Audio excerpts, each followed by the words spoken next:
पर के ललाट पूरा चानी उड़ गया है। नीट की तैयारी कर रहा हूँ। नीट की तैयारी कर रहा हूँ। कब से? 2 साल। दुख है सर, क्या बोलूं। मैं अपने दुख और पीड़ा को किसी के पास सामना नहीं कर सकता हूँ सर। कितना कंपटीशन है? कंपटीशन तो बहुत है। बहुत संघर्ष से पढ़ा और ट्यूशन पढ़ा के मैं 2012 से ट्यूशन पढ़ा के अभी तक मैं पढ़ाई किया हूँ और मैं कुछ भी हासिल नहीं कर पाया। हमारे देश में कंपटीशन की तैयारी करने वालों की तादाद इतनी ज्यादा बढ़ गई है कि अगर आप हवा में पत्थर मारोगे तो ज्यादातर चांस है कि वो किसी कंपटीशन के छात्र को जाकर ही लगेगा। मैं ऐसा इसलिए कह रहा हूं क्योंकि गवर्नमेंट जॉब्स के लिए रेस लगी हुई है। जैसे कि मध्य प्रदेश के ग्वालियर शहर में चपरासी, ड्राइवर और वॉचमैन की 15 पोस्ट के लिए 11,000 लोगों ने अप्लाई किया और ये 11,000 लोग अप्लाई करने वाले कोई PhD, कोई MBA और कोई IT इंजीनियरिंग कर रहा था, जबकि इस जॉब के लिए सिर्फ 10th पास आउट की जरूरत थी। इसी तरह छत्तीसगढ़ में भी पियोन की 91 पोस्ट के लिए 2.25 लाख लोगों ने अप्लाई की। स्टूडेंट्स का कहना था कि बहुत लंबे समय से जॉब की तैयारी करने पर जब जॉब नहीं लगी और इतने लंबे समय से बेरोजगार होने के कारण उन्हें मजबूरी में कोई ना कोई जॉब चाहिए थी। नौकरियों के चक्करों में करना पड़ रहा है। 2018 से लेकर तैयारी कर रहे हैं। अभी मैंने BSc और MSc कर रखी है, पर बेरोजगारी इतनी है कि भरना पड़ा फॉर्म। 4th ग्रेड की जो भी सही जॉब तो मिले। अब आप UPSC का ही एग्जाम्पल उठा लो। हर साल लगभग 10 लाख स्टूडेंट UPSC का फॉर्म भरते हैं, जिनमें से 10 से 12,000 प्रीलिम्स, 2 से 2,500 मेंस और 800 से 1,000 इंटरव्यू निकाल पाते हैं। सेम कहानी SSC की भी है। 2025 का डेटा उठाकर देखा जाए तो 28 लाख छात्रों ने अप्लाई किया था मात्र 15,000 वैकेंसी के लिए। और दोस्तों, ये जानकर आप हैरान हो जाओगे कि 1% से भी कम सिलेक्शन रेट है इन दोनों एग्जाम्स का। की तैयारी कर रहे हो? ब्रदर, मैं एक नीट एस्पिरेंट हूँ अभी। अच्छा। मैं वो नीट की तैयारी कर रहा हूँ। नीट की तैयारी कर रहे हो। कब से? 2 साल। 2 साल। और कंपटीशन कैसा क्या है? कंपटीशन तो ब्रदर मेरी बात मानो तो बहुत लेवल हाई है, क्योंकि अप्रॉक्स अभी 2025 के उसमें कॉम्पिटिटर्स जो थे वो थे 26 लाख, अब 24 लाख टू 26 लाख के अप्रॉक्स बच्चे थे। अब अगर 26 से अगर अपन लें तो अप्रोच 30 लाख तक तो बच्चे पहुंच सकते हैं। ये ऐसा नहीं है कि अगर आप डेली लाइफ में अगर अपन वो कुछ भी इतना टाइम पास करते रहें तो ऐसे नहीं निकल सकता। आपको दिन रात एक करना है, मतलब आपको मेहनत करनी पड़ेगी, आपको पढ़ना पड़ेगा। कितने घंटे नॉर्मली कितने घंटे पढ़ते हो अभी आप?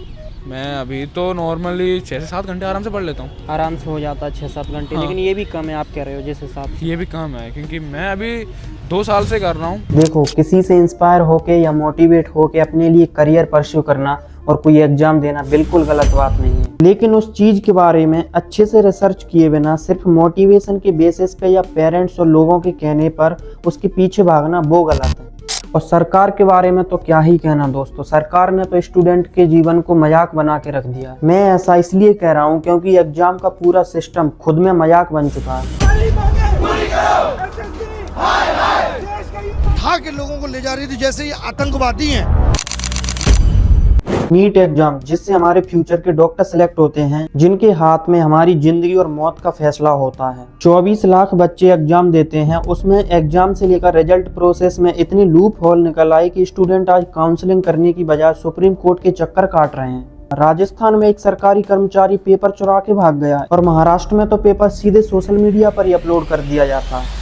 दोस्तों, जब ऐसी समस्याएं सामने आती हैं तो सरकार इनको सॉल्व करने की जगह ब्लेम गेम खेलने लगती हैं। जब राजस्थान में कांग्रेस की सरकार थी तो बीजेपी वाले इनको ब्लेम कर रहे थे, और जब यूपी में बीजेपी की सरकार थी तो कांग्रेस वाले इनको ब्लेम कर रहे थे। ऐसा लगता है दोस्तों जैसे सत्ता में बैठे ये लोग बच्चों के भविष्य के साथ लूडो खेल रहे हो।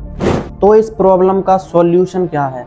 अगर आप एक एस्पिरेंट हो, सबसे पहले खुद से ये पूछो कि आप एक सरकारी नौकरी करना ही क्यों चाहते हो। एक सरकारी नौकरी का क्रेज जितना हमारे देश में है, शायद उतना क्रेज किसी दूसरे देश में हो। ऐसे कितने ही लोग हैं जिनको 1-2 अटेम्प्ट देकर ही पता चल जाता है कि शायद वो इसके लायक नहीं है, वो इसके लिए नहीं बने, लेकिन फिर भी वो इसकी तैयारी में सालों लगा देते हैं। उनको अच्छे से पता होता है कि वो ये जो काम कर रहे हैं ये उनसे होगा ही नहीं, लेकिन फिर भी वो इस रेस में दौड़े जाते हैं क्योंकि माँ बाप का प्रेशर और लोग क्या कहेंगे इस डर की वजह से। लेकिन अगर आप एक सीरियस कैंडिडेट हो और जिस जॉब की तैयारी कर रहे हो उसे ईमानदारी से करना चाहते हो तो पूरी मेहनत से इसके लिए तैयारी जरूर करनी चाहिए। लेकिन इस केस में भी ये डिसाइड करना जरूरी होता है कि कितने अटेम्प्ट देने चाहिए। अगर 3-4 अटेम्प्ट हो गए और लग रहा कोई मौका नहीं बन रहा है तो अपनी जवानी कितने प्रोडक्टिव साल इसमें वेस्ट मत करो। अब हम देखते हैं कि सरकारी नौकरी की वजह से हमें क्या नुकसान होता है। नंबर 1, समय की बर्बादी। सोचो, स्टूडेंट जब अपनी लाइफ के 8 से 10 साल जो उसका पीक टाइम होता है यहाँ पर दे देगा इन एग्जाम्स की प्रिपरेशन करते हुए और फिर उसका एग्जाम नहीं निकला, तब वो वहीं आके खड़ा हो जाता है जहां से वो 10 साल पहले उसने तैयारी शुरू की थी। दूसरा नुकसान होता है पैसे का। सरकारी जॉब्स के 93% कैंडिडेट अनएम्प्लॉयड होते हैं। इसका मतलब है कि वो अपने घर वालों पर डिपेंड करते हैं फाइनेंशियल सपोर्ट के लिए। अब आप यहाँ सरकार के भरोसे मत बैठो दोस्तों। सरकारी नौकरी हो या ना हो, प्राइवेट नौकरी हो या ना हो, आपको ही कुछ करना पड़ेगा। और इस दुनिया में जो भी आपको कोई सफल आदमी दिखेगा वो वही इंसान होगा जिसने अपने इंटरेस्ट और पोटेंशियल के हिसाब से अपना रास्ता चुना। अपने पोटेंशियल और इंटरेस्ट के हिसाब से कोई भी एक स्किल सीखो। अगर पर्सनली दोस्तों मुझे डिग्री और स्किल में से किसी एक को चुनना पड़े तो ऑफकोर्स मैं हमेशा स्किल को प्रेफर करूंगा। फैसला आपका है, भीड़ का हिस्सा बनना है या अपने लिए एक अलग रास्ता बनाना है। मैं मिलता हूँ आपसे अगली वीडियो में।